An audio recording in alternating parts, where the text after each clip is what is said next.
Hello বন্ধুরা, আমরা অনেকেই কম্পিউটারে ভিডিও এডিট করতে পারি না ভালো সফটওয়্যারের কারণে।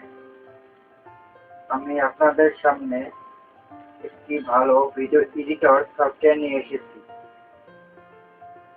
চলুন আমরা দেখি ভিডিও এডিটর সফটওয়্যারটি কিভাবে আমরা ডাউনলোড করব